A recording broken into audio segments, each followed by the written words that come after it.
Et bonjour les amis, comment allez-vous ici maintenant dans votre réalité? Vous savez que je commence toujours les capsules par comment allez-vous ici maintenant dans votre réalité, dans votre moment présent, parce que bien souvent on oublie d'écouter les émotions, on oublie d'écouter le corps, et tout passe par le corps, les émotions, les sentiments, et c'est toujours intéressant de pouvoir être connecté à propos de ce que l'on sent pour prendre aussi du recul, pour prendre de la profondeur de champ, de prendre du recul sur l'écran du film de sa vie. Parce que lorsqu'on est collé complètement sur l'écran, alors on n'a plus trop de distance et on est amené à être complètement collé, assujetti à ce que l'on pourrait échanger dans nos relations. D'ailleurs aujourd'hui j'aimerais vous partager un thème qui m'a été inspiré par mon fils, qui m'a posé la question suivante alors qu'on était en train de marcher sur un chemin pour aller à notre cours de tennis, et il me dit papa, est-ce que il est possible de vivre cet amour inconditionnel? Est-ce qu'il est possible de vivre l'amour inconditionnel et comment? Et à ce moment-là, ma réponse a été, mais de quel amour inconditionnel parles-tu? Il me dit, l'amour inconditionnel dans les relations, dans la relation à l'autre. Et c'est sur quoi j'ai envie de partager avec vous dans cette capsule. Je vous souhaite la bienvenue.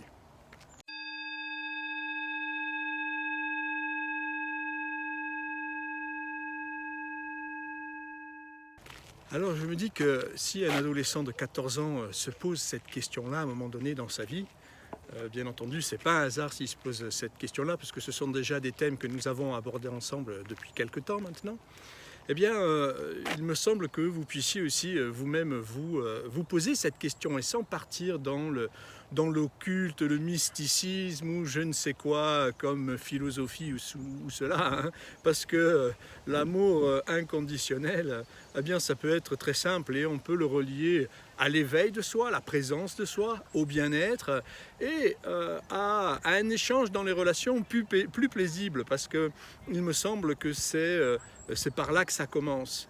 Et à ce moment-là, quand il me dit est-ce que c'est possible de vivre dans les relations cet amour inconditionnel, je lui dis oui, mais avant d'aimer quiconque, que ce soit une femme, un homme, ses parents ou qui que ce soit d'autre, les amis, dans les relations, eh bien il est nécessaire, à mon humble avis et avec l'expérience que j'ai pu faire dans ma vie, et pour ceux qui suivent ces capsules, vous avez plus ou moins pu suivre mon cheminement, parce que tout ce que je vous partage est toujours à la lumière de mes expériences et de la conscience que j'ai de moi-même. Et plus précisément, bien sûr, c'est un processus, il se régale, c'est un processus qui dure depuis maintenant plus de 25 ans et qui s'est accéléré avec la retraite méditative de 7 ans que j'ai pu effectuer ces dernières années. Et ce qui se passe, c'est que je lui disais, ma réponse a été, avant d'aimer les autres inconditionnellement, alors aime-toi toi-même inconditionnellement. Aime toutes les parties de toi-même. L'être humain doit aimer toutes les parties de lui-même qui, à un moment donné, sont encore dans la condition. Et qui dit condition, dit négociation. Et qui dit négociation, dit compromis. Et avec quoi l'être humain, avec quoi nous nous compromettons, s'il y a lieu de se compromettre dans une relation? Eh bien, déjà avec nous-mêmes, nous nous compromettons dans notre relation intérieure. Et ce avec quoi nous nous compromettons, c'est notre essence. C'est l'essence, et c'est pour ça qu'à un moment donné, lorsqu'on se compromet avec soi-même, on perd le sens de la vie. On perd le sens de son essence, de sa propre essence. Donc c'est de pouvoir déjà accueillir en soi toutes ces parties qui, à un moment donné, eh bien, ont été divisées, où il y a un doute qui s'est créé, il y a un état de peur automatiquement qui est arrivé par la suite, et bien sûr une blessure, et un conditionnement, et des attitudes et des comportements de la personnalité qui ont pris le dessus dans le contrôle pour ne pas sentir la douleur, l'information qui a créé la douleur et la souffrance à la genèse de la cristallisation du conditionnement, et ensuite des attitudes et des comportements qui nécessitent le fait qu'on puisse s'exprimer et communiquer, je vais dire de la meilleure des façons, mais sur un positionnement qui est dysfonctionnel, qui est dissonant. Parce qu'il en est ainsi en fait.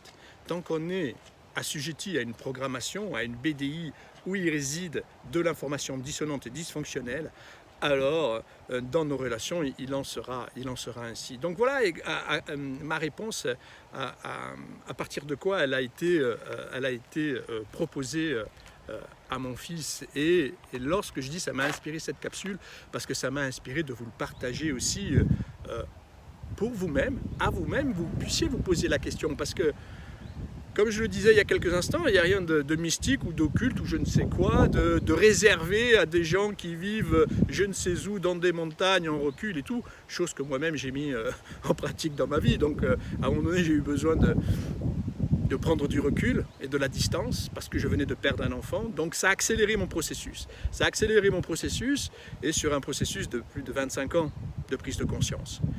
Et c'est pour ça que j'ai pu rentrer dans les couches et les couches et les couches de l'expression, de la communication de moi-même et voir de ce qui se jouait, comment et à partir de quoi on crée notre réalité. Donc lorsqu'on découvre ces processus-là, alors on n'a qu'un seul intérêt derrière, c'est de le partager. Et en plus, le partage, ça fait partie de... Le vent s'invite, c'est magnifique. Ça fait partie de ma vie puisque ça fait bon nombre d'années, plus de 20 ans que j'accompagne des personnes dans ma réalité en fait. C'était mon job, hein. Pour ceux qui ne me connaissent pas, eh bien je suis un artiste et à un moment donné j'ai compris que je devais accompagner des artistes, des chanteurs, les danseurs, mais principalement des acteurs, et j'ai créé mon studio à Paris, EV Studio, qui est un studio d'acteurs où j'ai accompagné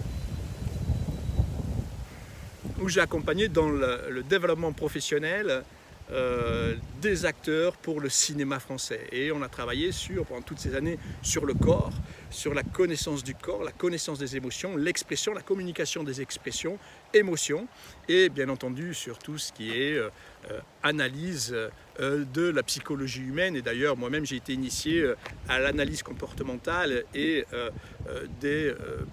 de l'être humain dans sa psychologie. Donc c'était la genèse de cette prise de conscience de comment fonctionne l'être humain, hein, puisque quand on doit accompagner des hommes et des femmes qui vont jouer des personnages dans des films, on a besoin de savoir aussi comment fonctionne un être humain par rapport à telle ou telle situation, par rapport à tel ou tel parcours, telle ou telle blessure, et bien entendu telle ou telle addiction, parce que aussi on va dire que beaucoup de problématiques et de conflits reposent aussi sur les addictions. Et comme vous le savez, dans ces capsules, je vous parle de l'addition informationnelle. Parce que tout ce que vous vivez de dissonant et de conflictuel dans votre vie repose sur un système de création de la réalité qui est dissonant et qui est obsolète, au travers d'une information dysfonctionnelle, dissonante, qui est venue vous diviser. Alors, comme vous y croyez dur comme fer, vous êtes complètement accroché sur ceci, sur cela, et vous allez, dans la vie, vous exprimer à partir de votre programmation. Et lorsque je réponds à mon fils, eh bien c'est cet amour inconditionnel, c'est déjà avant de le vivre avec les autres, vis-le avec toi-même et regardez les amis ce qui est encore à condition chez vous, hein, que ce soit au boulot, dans votre job, que vous soyez un chef d'entreprise ou un salarié. J'ai beaucoup accompagné de chefs d'entreprise et de hauts cadres et des leaders, et à un moment donné, quand ils avaient besoin de faire un point sur quoi encore ils étaient en négociation, en compromis avec leur être véritable. Dès qu'il y a une négociation, un compromis, c'est avec toi-même, c'est avec ton essence, donc c'est avec ton être véritable. C'est avec le potentiel unique que tu es, cette puissance que tu es de création. Et ce qui se passe, c'est que je vous prends un exemple de cas d'une personne qui a évolué dans une grande marque, que j'ai accompagné, une grande marque de luxe, de bijoux, et aussi de tout ce qui va avec, les ceintures, l'habillement à Paris, ici, place Vendôme. Et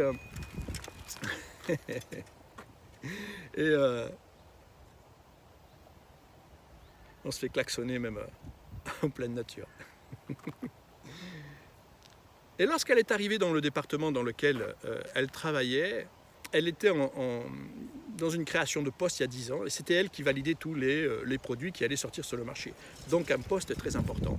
Et lorsqu'elle est arrivée dans ce département-là, avec toutes les personnes parce qu'elle était vraiment responsable de son poste, et elle n'avait pas réellement de personne au-dessus d'elle, à part le grand patron de la société et bien sûr son directeur qui constituait le CODIR dans son département. Et ce qui se passe, c'est que cette nana, elle est arrivée avec un poste qui lui donnait justement du pouvoir. Et elle s'est fait lyncher par toute l'équipe. Elle s'est fait lyncher par toute l'équipe. Et dans son cheminement, elle s'est construite avec ça. Et elle a réussi tant bien que mal pendant 10 ans à faire sa place. Mais les 2-3 premières années, ça a été catastrophique. Et elle est restée 10 ans dans ce département. Et lorsque moi j'ai rencontré cette personne qui m'a été envoyée par une personne qui justement sortait d'accompagnement, la vie lui faisait revivre exactement la même situation. C'est-à-dire qu'on l'a sortie de ce département où elle était pour repartir vers la Madeleine où le siège social se trouve, pour créer exactement le même poste, mais 10 ans plus tard, mais dans le siège social, dans un autre lieu en fait.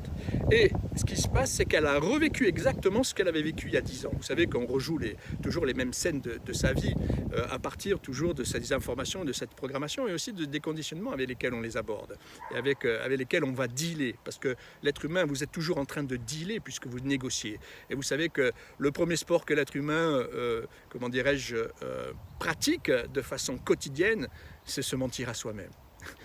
Et c'est d'aller toujours chercher la possibilité extérieure pour, comment dirais-je, pour ne pas regarder ce qu'il y a à regarder et impulser une nouvelle dynamique. Et enfin, le transformer, et respirer, sortir la tête de l'eau en fait. Sortir la tête de l'eau et pouvoir nager confortablement et ne plus être asphyxié par la vague en fait. Bien souvent, la totalité des personnes, lorsqu'elles sont dans ce processus-là, elles sont asphyxiées. Et ce qui se passe, c'est que dès qu'elle est retournée dans ce nouveau département, bam, encore une fois, parce qu'en entreprise, ça peut être aussi très, très violent ce qui se passe entre les uns et les autres, et elle s'est fait lyncher. Et là, elle a choisi la voie de ne plus se faire lyncher, mais de comprendre pourquoi elle vivait, pourquoi elle percevait toutes ces attaques, et ça l'affaiblissait tellement, en fait, à ne plus endormir la nuit, à avoir le stress dans le ventre, à pleurer en rentrant chez elle, et en ne voulant plus aller au boulot alors qu'elle aimait son boulot. Alors que c'était une femme ambitieuse, qui était très intelligente, et qui pouvait manager des équipes, mais là, elle était complètement détruite. Et à ce moment-là, qu'est-ce qui s'est passé? C'est lorsqu'on a pris conscience de comment elle abordait les sujets, de comment elle abordait ses attaques, de comment elle percevait à partir de ceci et de cela.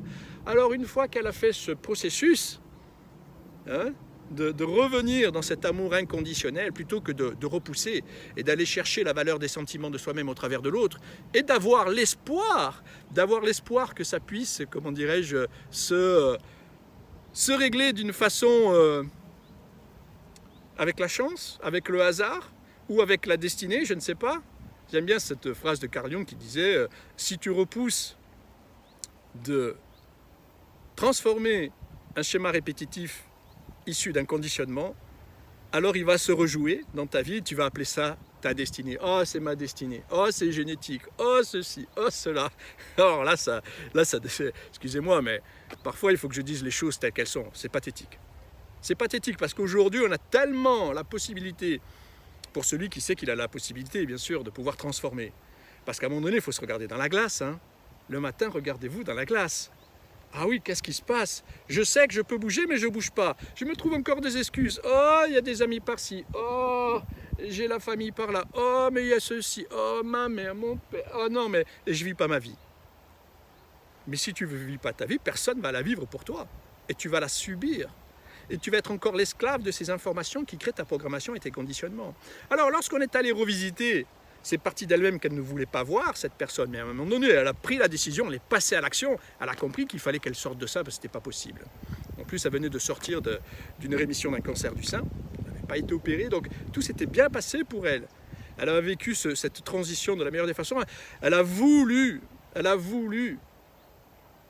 impulser une nouvelle dynamique. Et parfois, on n'attendait pas d'avoir des maladies ou n'attendait pas d'avoir des accidents, on n'attendait pas le dernier moment pour passer à l'action. Passer à l'action maintenant. Et en prenant conscience, en revenant dans ces parties d'elle-même, dans cet amour inconditionnel d'elle-même, elle est allée voir ce qui négociait à condition. Parce que tout ce qui la faisait vivre ces événements dans sa profession, bien sûr, c'était en parallèle avec sa vie personnelle. C'est clair. Et ça a été très très vite. Très très vite, on a fait le point. Et elle a pu réimpulser cette dynamique. Et comme cet été, ça s'est passé lors d'un été, elle s'est fait une rentrée formidable. Parce que elle a clarifié, elle a enquêté, et nous avons ensemble, et on a accéléré son processus en passant à l'action dans le process UPA. Donc oui, papa, comment vivre cet amour inconditionnel dans la relation à l'autre, qu'elle soit professionnelle, qu'elle soit maritale, qu'elle soit peu importe le positionnement. Bien, c'est en allant regarder en soi ce qui est conditionnel, dysfonctionnel, dissonant, et revenir dans l'amour de soi-même, et à un moment donné, dire au revoir, prise de conscience, transformation, acceptation, accueil, changement pérenne, au revoir. Maintenant, je ne fédère plus ce dont on m'a partagé, je ne fédère plus tout ce que j'ai pu assimiler. Et quand je me suis assimilé à cette information, qu'elle soit générationnelle, archétype père-mère, ou transgénérationnelle et intergénérationnelle, les grands-parents, tout ce que vous voulez, eh bien je dis oui à ma vie, je dis oui à me repositionner et à créer ma réalité à partir d'un nouveau système d'expression et de communication, qui celui-ci n'est pas obsolète. Il n'est pas obsolète. Il est là dans l'instant et il t'attend. Tu es assis dessus, mais tu es assis sur le trésor dans lequel tu ne vas pas ouvrir la boîte parce que tu continues à te mentir à toi-même. Hey, arrête de faire des zigzags, il y a du monde là. Et pourtant, parfois la vie nous demande de faire des zigzags. Eh oui. Qu'il fasse des zigzags, cet enfant. Il a besoin de ça, faire des zigzags, de se rencontrer.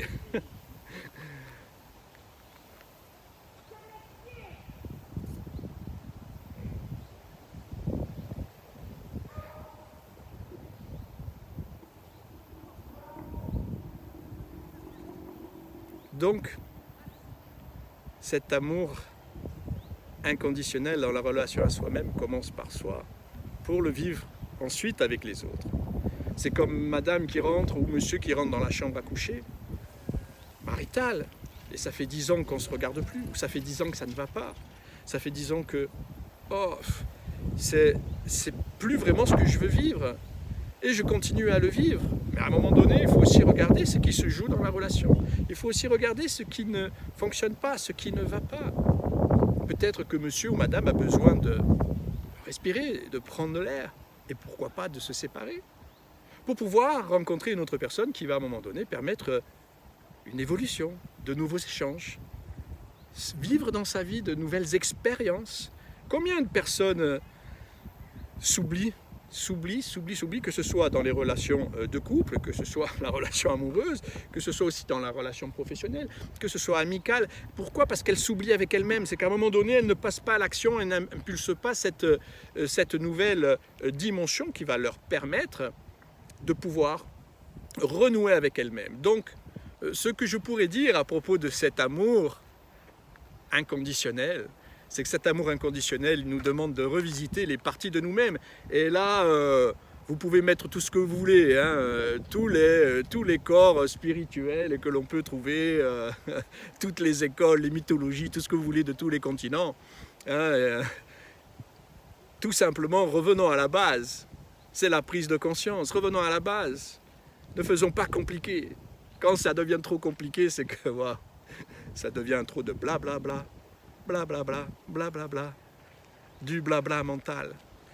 Nous, on revient à l'information. C'est ce que l'on fait. On revient à l'information et lorsque tu prends conscience de l'information, prendre conscience, accepter, accueil, transformation intérieure et tout collapse, tout s'effondre, tout se dissout. Direct. Alors les amis, voilà ce que je pourrais partager avec vous et ce que j'ai voulu partager parce que mon fils m'a inspiré cette capsule et j'ai trouvé que ça pouvait être nécessaire pour bon nombre d'entre vous si vous posez la question, mais comment vivre cet amour inconditionnel dans la relation à l'autre? Eh bien, c'est déjà de le vivre avec vous-même et tout simplement commencer par la base. Regardez ce qui vous empêche de vivre votre liberté, de vivre la joie en toute liberté, parce que c'est ça en fait, l'art de l'expression, de la communication, c'est vivre sa vie en toute liberté, en toute joie, et de jouir de votre vie. La vie est faite pour jouir, pour être dans la joie. Bien sûr qu'on ne vit pas dans le monde de oui-oui où... vous voyez ce que je veux dire? Il y a toujours un environnement, le vivant qui nous entoure. Nous sommes en co-création en permanence, donc on peut toujours avoir des événements à gérer venant de l'extérieur. Et lorsqu'on est dans une gestion consciente et qu'on se positionne avec ce qu'il y a de plus juste avec nous-mêmes, alors on peut aussi accueillir ce qui se joue dans notre réalité, dans l'instant en fait. Hein, et ne plus rester connecté à ces schémas répétitifs du passé qui seraient assujettis encore à nous faire sentir, vous voyez ce que je veux dire, inconfortable dans la vie. Hein. C'est comme cette personne, si elle avait dit « Oh bah le département, là, je gagne très bien ma vie avec le CV, l'expérience que j'ai, tiens, je vais aller me trouver un autre job quelque part, peut-être que ça va être mieux. » Bah oui, non, mais se repousser au lendemain encore, vous voyez ce que je veux dire. Parce que ça va encore se passer, ça va encore, comment dirais-je, se reproduire. Parce que vous allez connecter avec ceux avec quoi vous êtes bien sûr ambiancé au sein de votre personnalité et au sein de votre conscience, au sein de vos émotions, de votre psyché, et vous allez connecter à nouveau dans les relations de la même façon, hein, ça c'est clair. Donc les amis, vivre l'amour inconditionnel avec soi, il n'y a rien de mystique, il n'y a rien de hyper surnaturel, c'est simplement revenir ici dans l'instant et revisiter ces parties de soi avec lesquelles encore on est en négociation et on est, comment dirais-je, en bagarre. On se bat 99% du temps contre nous-mêmes, contre vous-même. Vous voyez ce que je veux dire? Et lorsque je vous partage, bien entendu, cette information au sein de cette vidéo, eh bien sachez que moi-même, je l'ai vécu, cette bagarre où j'étais toujours en bagarre avec moi-même à 95-99% du temps. Pourquoi? Parce que eh bien, je ne pensais pas ou je ne trouvais pas la nécessité d'aller voir à l'intérieur. Dans un premier temps, je n'étais pas au courant, je pouvais aller voir à l'intérieur parce que j'étais ignorant. Et dès que j'ai pris conscience, dès que j'ai pris connaissance, je me suis dit « Ah ouais, c'est possible, ah, on y va vite, hein. On y va vite. Hein. » Parce que moi, je sens en moi le feu, je sens la liberté, mais en même temps, j'ai une prison énorme autour de moi. Donc, c'était ça le paradoxe. Et il est possible que vous viviez cela aussi. Et il est important d'impulser cette nouvelle dynamique. Et franchement, de là où je viens, si moi je l'ai fait, vous pouvez le faire. Si moi je l'ai fait, vous pouvez le faire, je vous le répète une fois de plus. Et si vous voulez accélérer ce process, alors vous êtes les bienvenus. N'hésitez pas à nous contacter. Sur ce, les amis, je vous souhaite un bon temps. Prenez soin de vous et sachez qu'il n'y a rien de mystique, il n'y a rien de mythologique, il n'y a rien, peu importe qu'on soit en Amérique du Sud, en Inde, en Orient, en Afrique, au Nord, peu importe, ou avec les druides celtes, dans les Lochs en Écosse, c'est des endroits aussi dans lesquels je suis allé étudier, fut un temps, eh bien il est possible, là où vous vous trouvez, dans le lieu où vous vous trouvez, de pouvoir revenir dans cet espace d'unité, de votre potentiel unique et de votre joie intrinsèque dans votre essence, maintenant.